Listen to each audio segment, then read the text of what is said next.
गुल्लक का सपना। छोटे से झोपड़ीनुमा घर के कोने में एक मिट्टी की गुल्लक रखी थी। यह कोई आम गुल्लक नहीं थी, बल्कि छोटे राजू के बड़े सपनों का घर थी। हर दिन जब उसके पापा चाय की दुकान पर काम करके एक एक रुपया बचाते, तो राजू दौड़कर आता और उस पैसे को गुल्लक में डाल देता। जब यह भर जाएगी, तब मैं अपने लिए स्कूल की किताबें खरीदूंगा, वह खुशी से कहता। राजू का सपना बहुत छोटा था, बस स्कूल जाना। वह जब भी किसी बच्चे को स्कूल बैग टांग कर जाते देखता, उसकी आंखों में एक चमक आ जाती। लेकिन गरीबी के कारण पढ़ाई सिर्फ एक सपना बनकर रह गई थी। इसलिए उसने एक दिन अपनी मां से कहा, मां, मैं गुल्लक में पैसे जमा करूंगा और जब यह भर जाएगी, तब मुझे स्कूल में दाखिला दिला देना। दिन बीतते गए और गुल्लक धीरे धीरे भरने लगी।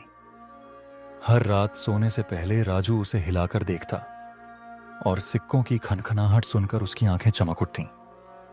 उसे लगता कि वह अपने सपने के और करीब आ गया है।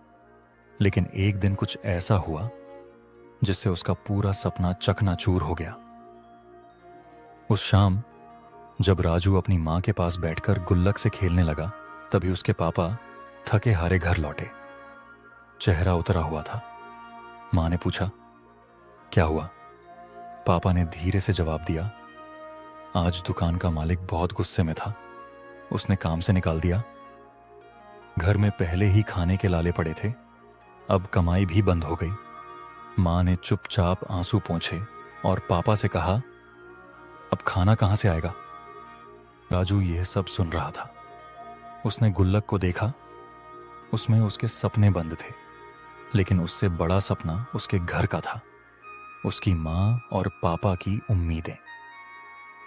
कुछ देर तक वह सोचता रहा, फिर धीरे धीरे गुल्लक उठाई और जमीन पर पटक दी। गुल्लक टूट गई। अंदर से ढेर सारे सिक्के और कुछ मुड़े तुड़े नोट बाहर गिर पड़े। मां पापा ने चौंक कर उसकी ओर देखा। मां, ये पैसे ले लो, खाना खरीद लो, स्कूल तो बाद में भी जा सकता हूं। मां की आंखों में आंसू छलक आए। पापा ने राजू को गले लगा लिया।